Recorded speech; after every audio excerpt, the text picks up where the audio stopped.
General Parvez Musharraf ने मुक्का लहरा कर ये जुमला कहा था कि कराची में अवाम ने अपनी ताकत का मुजाहरा किया है। कराची में उस दिन 48 लाशें गिरी थी। दूसरी तरफ एमक्यूएम, और एमक्यूएम एक बहुत बड़ी ताकत थी उस वक्त। अल्ताफ हुसैन के नाम का तूती बोलता था।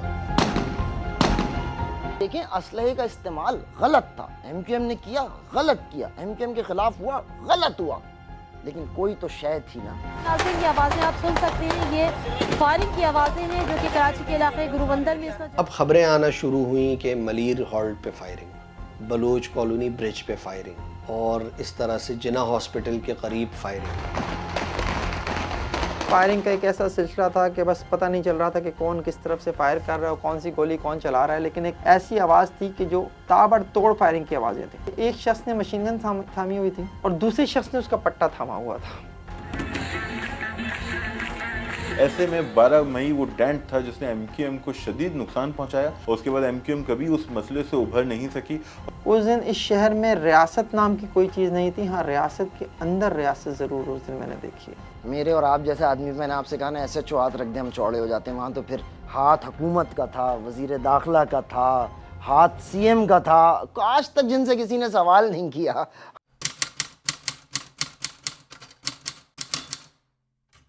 12 मई को माजूल चीफ जस्टिस इफ्तिखार मोहम्मद चौधरी कराची आ रहे हैं, और वकला ने कराची बार और Sindh high court bar association ने उनके इस्तकबाल का ऐलान किया। तो वहीं मुख्तलिफ जो सियासी जमातें थी उस वक्त अपोजिशन की, जिसमें पाकिस्तान पीपल्स पार्टी थी, मुस्लिम लीग थी, जमात इस्लामी थी, पश्तूनख्वा मिली अवामी पार्टी थी, अवामी नेशनल पार्टी थी, पाकिस्तान तहरीक इंसाफ थी, और दीगर भी कई जमातें थीं। तो इन्होंने भी ऐलान किया कि हम भी चीफ जस्टिस का एयरपोर्ट जाकर इस्तकबाल करेंगे, और फिर जुलूस की शक्ल में उनको आना था, Sindh high court bar association की तकरीब से खिताब करना था। जब ये इत्तला आई थी कि जनाब साबिक चीफ जस्टिस इफ्तिखार चौधरी जो हैं वो कराची आएंगे और सिंध हाई कोर्ट बार से खिताब करेंगे, तो उसके साथ ही जो है वो एक और इत्तला आ गई थी, एक और ख़बर आ गई थी कि मुत्तहदा कौमी मूवमेंट ने, जो उस वक्त परवेज़ मुशर्रफ की एक अलाई थी, उसने एक जलसे का ऐलान कर दिया तिब्बत सेंटर के मुकाम पर, मदीना रोड पर। तो उसी वक्त अंदाज़ा हो गया था कि 12 मई को कुछ बड़ा हो सकता है। तो अब शहर में दो इवेंट एक साथ आ गए, और दोनों बहुत बड़े थे। यानी एक तरफ सारी अपोजिशन जो पार्टीज़ थी उन्होंने ऐलान कर दिया था, दूसरी तरफ एमक्यूएम, और एमक्यूएम एक बहुत बड़ी ताकत थी उस वक्त। अल्ताफ हुसैन के नाम का तूती बोलता था। तो ये तय था कि कुछ रूनुमा होने वाला है, क्योंकि 11 और 10 मई को ही हम देख सकते थे कि शहर में तनाव था, और रात को 11 मई और 12 मई की रात को कंटेनर लगा के बहुत से रास्ते बंद कर दिए गए थे।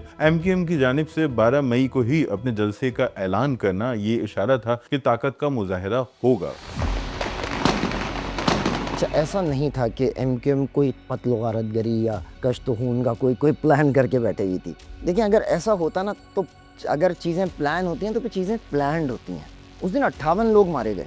उस शाम को जो लिस्ट आती है, कोई ये भी तो सवाल करे कि एमक्यूएम ने 42 अफराद की लिस्ट दी थी कि ये हमारे कारकुनान मारे गए।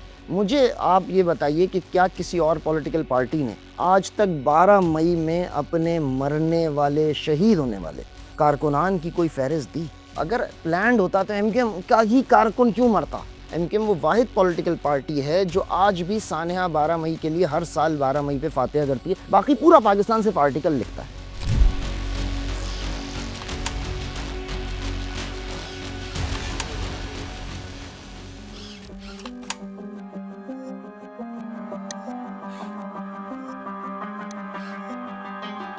12 मई से एक रात पहले, नहीं 11 मई और 12 मई की जो दरमियानी शब थी, उसमें कुछ सरगर्मियाँ अलग तरह की शुरू हुई कि कुछ कंटेनर्स लग रहे हैं। ये भी ठीक है, चलो भाई पुलिस इस तरह का एहतमाम करती है, लेकिन उसमें ये नज़र आया कि पुलिस से कहीं ज़्यादा जो आम लोग हैं, लड़के हैं, वो उसमें इन्वॉल्व थे।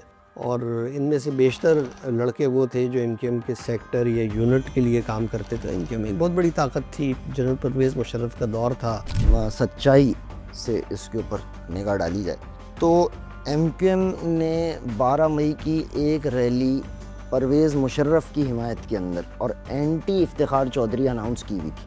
अच्छा, उस रैली के काउंटर के अंदर इफ्तिखार चौधरी साहब ने कराची के अंदर अपनी आमद और कराची के अंदर भी रैली को अनाउंस किया।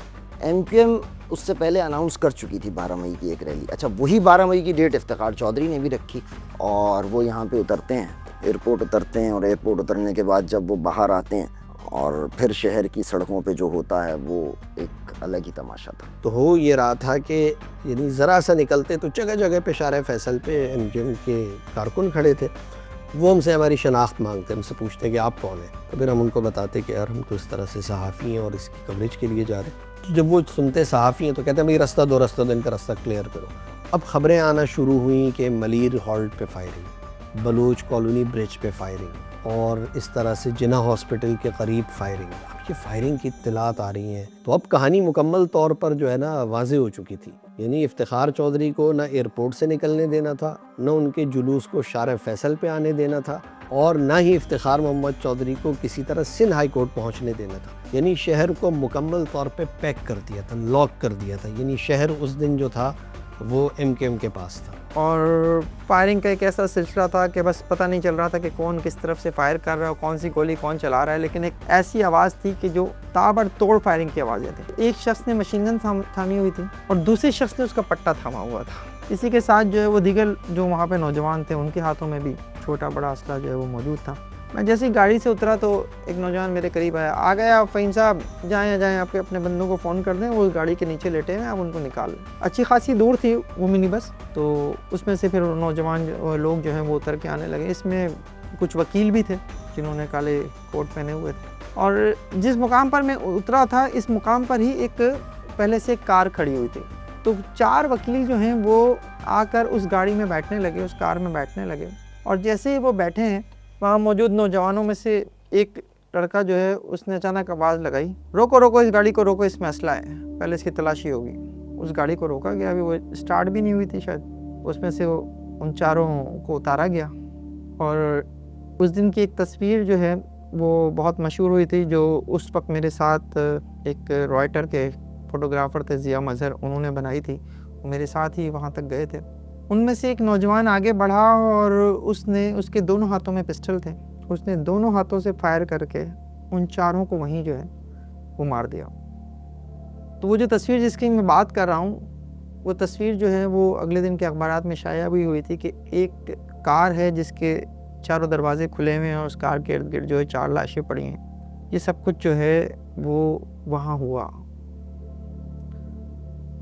एमक्यूएम का उस वक्त का जो एनालिसिस था वो ये था, एमक्यूएम से हम जब बात कर रहे थे और एमक्यूएम जो हमें बता रही थी वो ये था कि भाई इफ्तिखार चौधरी आ रहे हैं और वो सेम डेट पे गलत आ रहे हैं और ये जो आ रहे हैं बुनियादी तौर पे एक शहर पे कब्ज़े की जंग है और कहीं से इस शहर के ऊपर कब्ज़े की जंग की जा रही है। हम अपनी ताकत का मुज़ाहिरा करेंगे, अपनी रैली निकाल के, वो अपनी ताकत का मुज़ाहिरा करेंगे रैली निकाल के। अच्छा, एमक्यूएम के जो दफातर थे वो पूरे शहर के अंदर थे। उनकी रैली तो एक ही जगह आ रही थी ना कि वो एयरपोर्ट आ रहे थे और एयरपोर्ट से उनको निकलना था और फिर उनको शहर के अंदर आना था और सिटी कोर्ट जाना था, हाई कोर्ट जाना था, ये उनका रूट था। लेकिन एमक्यूएम का रूट जो था वो कायदाबाद से भी एमक्यूएम के कारकुन निकल रहे थे जिनका क्लैश एयरपोर्ट के ऊपर आके होता है और वो बड़ा मशहूर फलकनाज वाला जो वाक़या है वो वहाँ पर होता है। उससे आगे भी एमक्यूएम के कारकुन लाइन्स एरिया से भी आ रहे थे, सरजानी से भी आ रहे थे। एमक्यूएम का कारकुन जो था वो रैलियों की सूरत में निकल चुका था।